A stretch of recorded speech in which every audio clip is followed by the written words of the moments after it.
നമസ്കാരം. എൻ്റെ പേര് ഡോക്ടർ റോഷി ജയകുമാർ. ഞാൻ എസ്.കെ ഹോസ്പിറ്റലിലെ നിയോനറ്റോളജിസ്റ്റാണ്.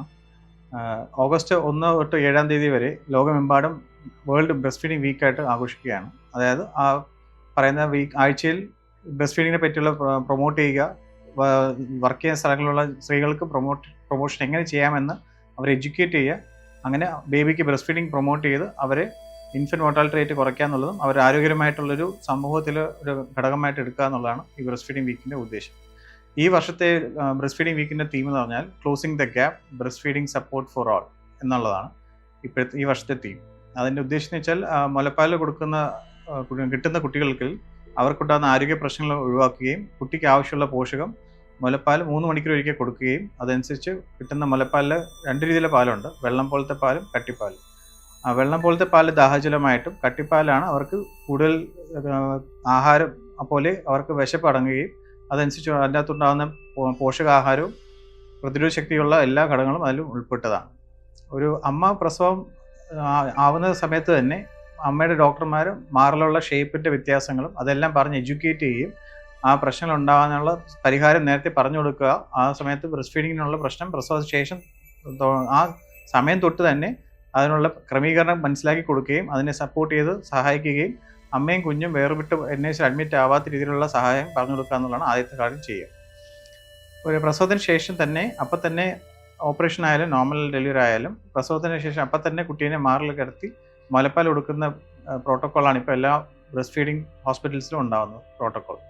അതെന്ന് വെച്ചാൽ മാറിൽ കുട്ടിയുടെ അമ്മയുടെ മാറിൽ കറുപ്പിൻ്റെ പൂർണ്ണമായിട്ട് ചുണ്ട് കവർ ചെയ്തിരിക്കുകയും ചുണ്ട് മുകളിലും താഴത്തെ ചുണ്ട് ഫുൾ സർക്കിൾ കവർ ചെയ്തിരിക്കുകയും ആ പാൽ ഉൽപ്പാകുന്ന സ്ഥലം തന്നെ ആ കറുപ്പിൻ്റെ മുകളിലുള്ള ലാക്ടിഫ്രസ് ഡക്റ്റ് എന്ന് പറയുന്ന ഓപ്പൺ വരുന്ന അവിടെയാണ്. ആ നിപ്പിൾ ഇഷ്യൂസ് ഉണ്ടെങ്കിൽ അത് നേരത്തെ നിപ്പിൾ ഷീൽഡ് ഉപയോഗിക്കുന്നതെല്ലാം അമ്മ എഡ്യൂക്കേറ്റ് ചെയ്യുക എന്നുള്ളതാണ് ആവശ്യം. അതനുസരിച്ച് മുലപ്പാൽ കൊടുക്കാൻ സഹായിക്കുക എന്നുള്ളതാണ് ആവശ്യം. അതിനുശേഷം ഈ അമ്മ കഴിക്കുന്ന ആഹാരത്തിനനുസരിച്ചാണ് മുലപ്പാലിൻ്റെ അളവ് കൂടുകയും ഓരോ ദിവസം ക്രമീകരണം കൂടുന്നതനുസരിച്ച് മുലപ്പാലിൻ്റെ ക്വാണ്ടിറ്റി കൂടി വരും. അവരുടെ വിശപ്പിനനുസരിച്ച് മുലപ്പാൽ ഉണ്ടാവുകയും അത് പൂർണ്ണമായിട്ട് കുട്ടിയെ കൊടുക്കാൻ പറ്റുമെന്നുള്ള കോൺഫിഡൻസ് ആണ് അമ്മയ്ക്ക് ഉണ്ടാക്കി കൊടുക്കുക. ഇപ്പോഴത്തെ breast feeding support for all എന്നുള്ള തീമിൻ്റെ അകത്ത് പ്രത്യേകിച്ച് വർക്കിംഗ് വുമണിനാണ് അവരെ സപ്പോർട്ട് ചെയ്യുന്നത്. അതിനനുസരിച്ച് പറയുന്നത് ജോലി സ്ഥലങ്ങളിൽ അടുത്ത് കഴിയുന്നതും കുട്ടീനെ ബ്രസ്റ്റ് ഫീഡിങ് ചെയ്യാനുള്ള സ്ഥലങ്ങൾ ചൂസ് ചെയ്ത് താമസിക്കുക, അതല്ലെങ്കിൽ ആ വർക്ക് ചെയ്യുന്ന സ്ഥലങ്ങളിലെ ബ്രസ്റ്റ് ഫീഡിങ് റൂമിൻ്റെ ഉള്ള ഉപയോഗം, അല്ലെങ്കിൽ ഒരു ചെയർ ഇട്ട് ബ്രസ്റ്റ് ഫീഡിങ് ചെയ്യാനുള്ള സാഹചര്യം ഉണ്ടാക്കി കൊടുക്കുക എന്നുള്ളതാണ് ആവശ്യം.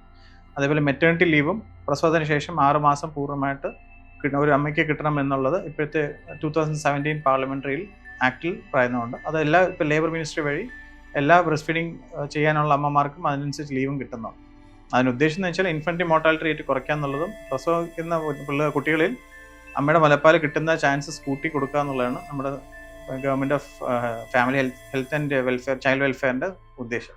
ഇപ്പോൾ ബ്രസ്റ്റ് ഫീഡിങ് എന്ന് പറഞ്ഞതിൻ്റെ അകത്ത് ചെയ്യുന്നതിനുള്ള നല്ല ഗുണങ്ങൾ എന്താണെന്ന് വെച്ചാൽ അത് അമ്മയ്ക്ക് കുട്ടിക്ക് കൊടുക്കാൻ പറ്റുന്നുള്ള പൂർണ്ണമായിട്ട് ആരോഗ്യം ഉണ്ടാക്കാനുള്ള എല്ലാ ഘടകങ്ങളും ഉണ്ട്. ഒന്ന്, അമ്മയും കുട്ടിയും തമ്മിലൊരു ബോണ്ടിങ് ഉണ്ടാവും. ബ്രസ്റ്റ് ഫീഡിങ് എന്ന് പറഞ്ഞാൽ ഏറ്റവും കുട്ടിക്ക് ആവശ്യമുള്ള പോഷകവും അതെല്ലാം ചീപ്പായിട്ട് കിട്ടുകയും ചെയ്യും.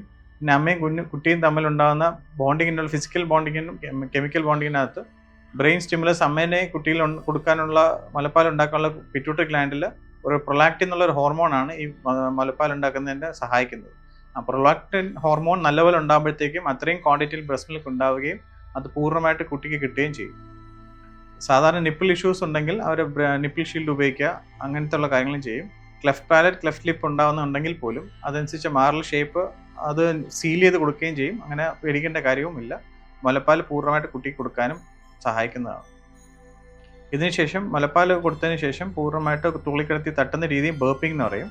ആ ക്രമേണ ചെയ്യുന്ന രീതിയിൽ ക്വാളിറ്റിയോടുകൂടി ചെയ്തു കഴിഞ്ഞാൽ ആ ബേർപ്പിങ്ങിൻ്റെ ഇഷ്യൂസുള്ള കോംപ്ലിക്കേഷൻസ് ഒന്നും കുട്ടിക്ക് ഉണ്ടാവത്തുമില്ല.